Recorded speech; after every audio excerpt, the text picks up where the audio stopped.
she had surgery. The name of the surgery escapes me for a second, but she had fibroids. I think there was a few of them. One was the size of a mango, the other a lemon, and a few the size of grapes.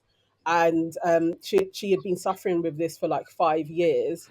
I Wow. have a few friends that have had their fibroids removed, but also just having heavy periods for years. Like I'm talking like it was maybe 15 years of knowing they have heavy periods, that they dealt with it, they were always sick, and then eventually went to the doctors and found out that they had really big fibroids, but had never really gone and got that checked out. So I just wanted to know if you guys had any stories, if you had suffered from the same thing, and if you know what the symptoms are as well. Have you had yourself checked out? So I have fibroids currently, and I only found out about them 2017 when one of them exploded inside of me. Yeah, so since I started my periods, I always had really heavy, incredibly heavy periods. And it would go on for 8 days. So my cycle was like 8 days of really, and so like every time I had my period, I had to use like, because I was too scared to use like tampons. I just, yeah, I couldn't use them. So I used like the night, like the always, like the night pads. That was the only ones that I could use. And so I got put on birth control, and my periods lessened to 6 days. And then I remember like I was at work, like in 2017, I was in the office and I had period pains, but it wasn't my time to, like, it wasn't that time of the month. And I was just like, something is not right. And so I kind of was monitoring them over the next couple hours, to the point where I had to tell my boss that I had to go home or go to the hospital, because it was excruciating. So I remember, got an Uber because I couldn't take public transport, because at the time that I left, I was hunching over because I couldn't stand up straight because of the pain. And then got an Uber to my local hospital, and I was telling them that I was having these really terrible cramps, and it was happening like every 4 or 5 minutes. And I don't like to draw attention to myself. I really don't. But when I was in the hospital, I was screaming. I was on my own. And every time it happened, I would scream. And then I started hemorrhaging on the floor.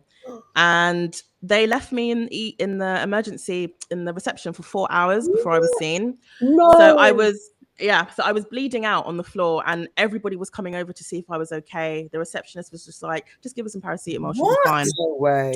Yeah. And what hospital was that? St. George's Hospital in Tooting. That hospital is notorious. Yes, and I think I used to work there as well, like way back in the day. My mum Were you? Yeah. Wow. Yes, I used to work in like the trauma and orthopedics department, like way back in the day. And so I went to St. George's, and they left me there. I kept asking for help, like I'm bleeding, everything was soaked, there was blood on it. Looked like a horror movie. And like, it took one of the other white patients to go up to the receptionist to be like, you need to see this girl because she's bleeding out, for them to come and take me up. So then I was an inpatient for a while. They didn't know what it was. They thought it was like my spleen. They thought it was my appendix. So then they were like, okay, we're going to have surgery to take the appendix out. And I was like, it's not my appendix, it's in my womb area. But every time I tried to relate to the doctor where the pain was, he just seemed to think that he knew exactly where it was. So 2 hours before I was supposed to have surgery for my appendix, a gynecologist came in, and she was like, yeah, it's not your appendix, you actually have like 8 fibroids. And so that was when I was told that one of them had twisted into itself and just burst, and had several scans, loads of internal scanning and things. And so I currently have, I've got 8, and like one of them is like the size of a grapefruit. I've got like 2 mangoes in there, and like an orange, and like they're really, really huge. And when I went to go and ask about my options at the gynecologist, she said, yeah, Black women are more likely to have fibroids. And then, I kid you not, she said, it must be all of that plantain and yam that you eat. No, maybe she got that. never. She did. No. She did. And no, she said it with the straightest of faces. She was like, yeah, you need to cut back on all of the all of the African food.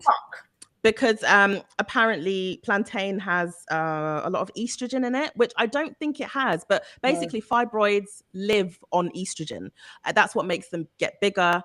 So for me, I've had to cut out soy, so any kind of soy, and a lot of red meats I don't really eat anymore. But basically, she was like, if you want to have a myomectomy, which I think is what Clara had, I would have to lose 14 stone.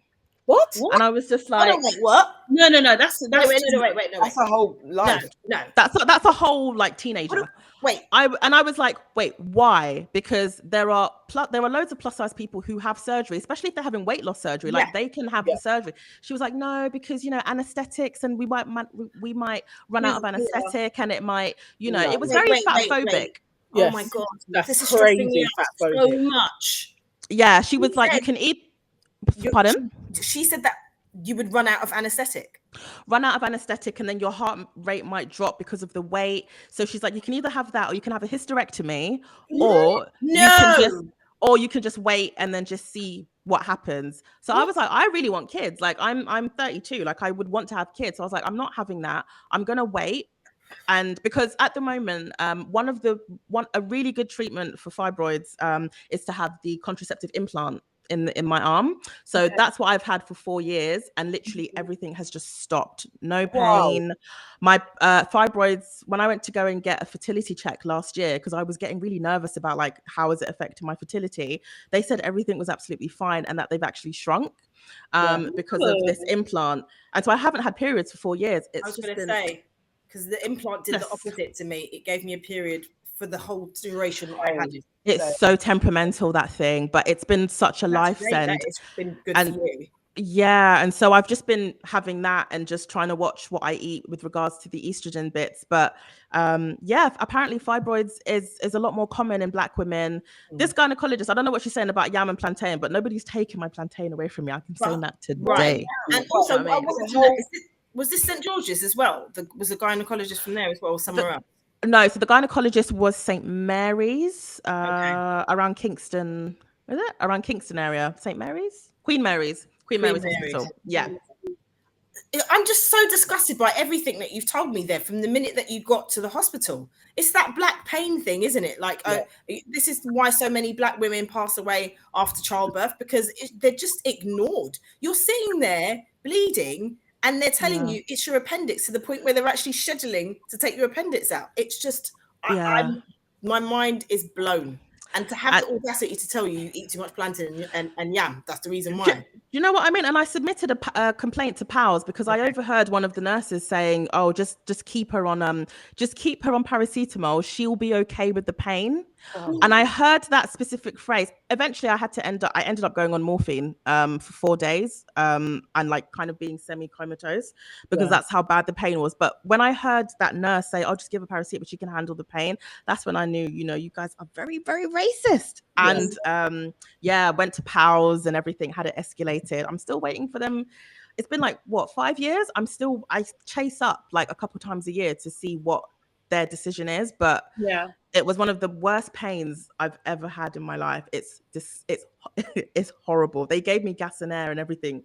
Like it was wild. I mean, I was not expecting that response. And nor was I. Like, but thank you for sharing. Do you know what I mean? Absolutely. Yeah. For this segment and our demographic, I actually think that's the best response I could have hoped for just bringing this up, because that's a lived experience. And quite a few people were very similar. Not necessarily like the hospital and the explosion. I didn't even know fibroids did that actually, but just not actually it being followed up properly, not experiencing getting an ultrasound when you're saying that like my cramps are excruciating. It's just always take more medication, wear thicker pads, and the option of the contraception. But not everybody wants that as well.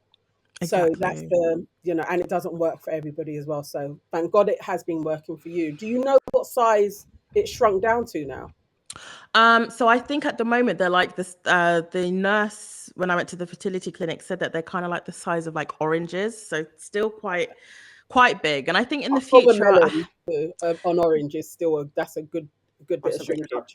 Yeah. So I think at some point I will think in the future perhaps about taking them out, but the thing is that they grow back, so you can't get rid of them permanently. I think that's one thing a lot of people need to know, is that they do grow back.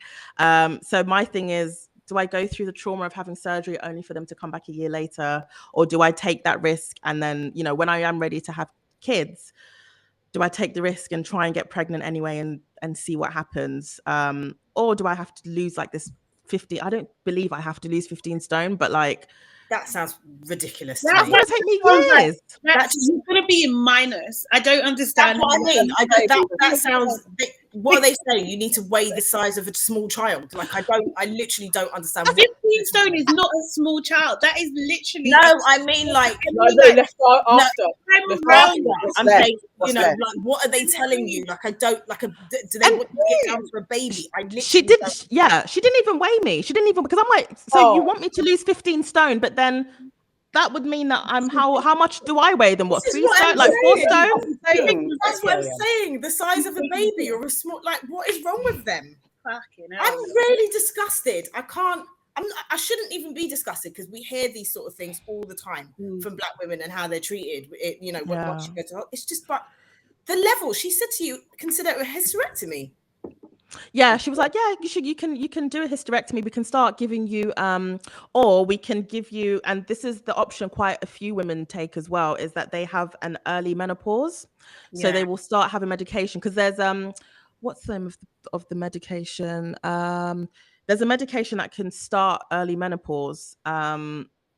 And a lot of women who are like in their mid to late 30s, 40s tend to take that option if they know that then they don't want to have kids. But then I'm starting to hear stories of like younger girls going onto that option as well, because I don't think that option is, well, I don't think it's reversible at all. But she didn't ask my lifestyle choices, whether I wanted to have kids, and all of these kinds of things. And to be given those options, you know, when I was 27 or whenever, it was just like, you're scaring me. You're not giving me any kind of hope at all. And it really traumatized me for a few months, because my worst thing personally is like the prospect of never being able to have children naturally. It's just always been a thing of mine. I've always wanted to be a mum. And so to kind of hear it so with no empathy in her tone, in her voice, she was just like, yeah, these are your options.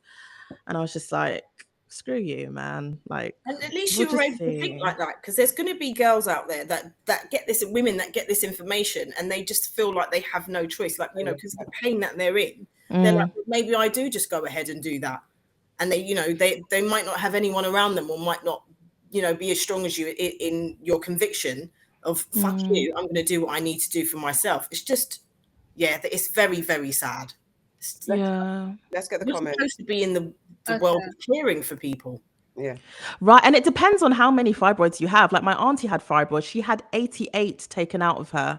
88. But they were tiny. They were like grapes. But they were like, they were tiny. But I was just like, so sometimes there are procedures where you kind of have to do it if it's kind of making the situation worse, where it's like unbearable pain every day, then sometimes that is the only option. But if it's not as severe, because with fibroids, for the most part, you can live with it every day. It's kind of like as long as you have the pain relief, it is a thing where, because they're not cancerous, they kind of just live in the womb, just chilling, I guess, being annoying. So it's one of those things where it's like, if you can live with it, then do so, but always just check up every couple of years just to make sure that they're not growing, kind of thing. Let's get the comments. Cool. So Natalie says, that's awful to hear about St. George's Hospital. It's my local hospital. I hope they have improved since then, and sorry that you went through that. Shelley says, waste of time going to PALS. They cover their backs.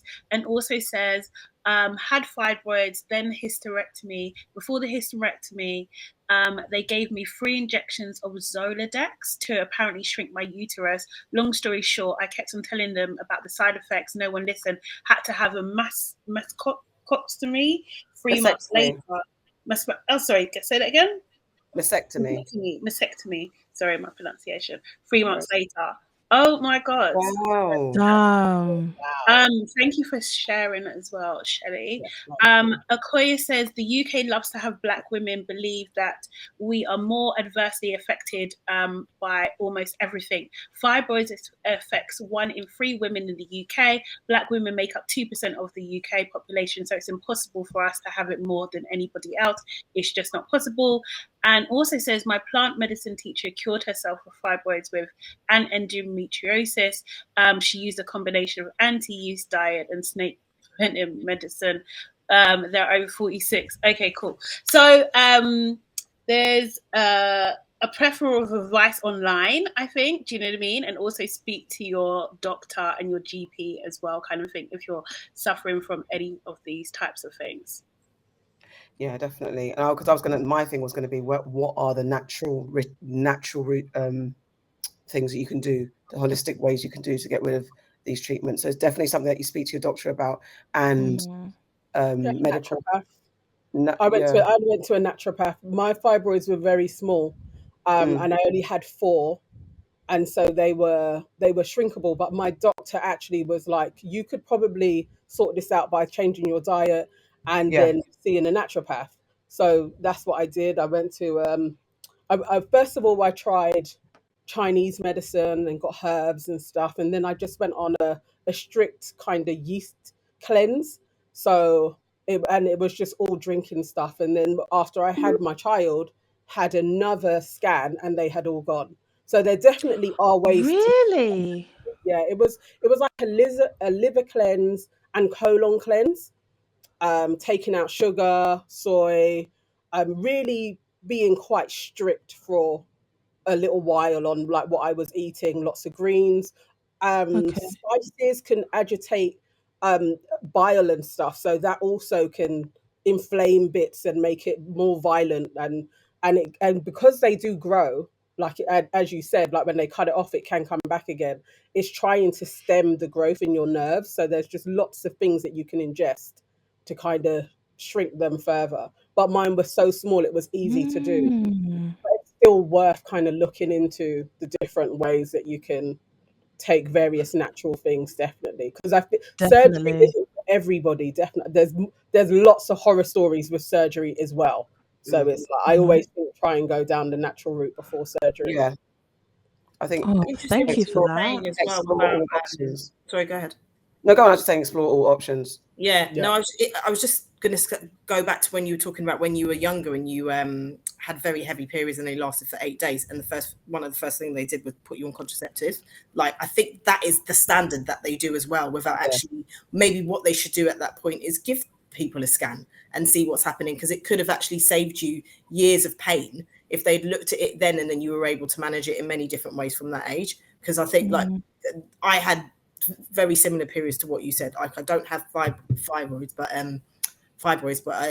I had like 8-day periods, really heavy, super painful, used to throw up. And the first thing they did was put me on contraceptive. And I just feel like they maybe need to look at women's health in a little, with more options, you know, rather than being 15, 16 and they're giving you the pill or whatever the hell it might be at that point in time. It's just, just the healthcare for black women. It's just obscene. Yeah.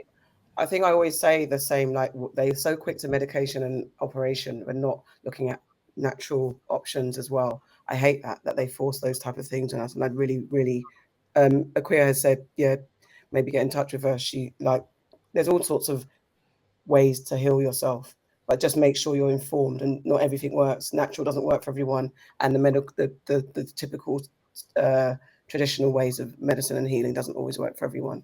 Yeah, so sometimes it's a combination of both, isn't it? Yeah. Because just like they're not treating the whole person.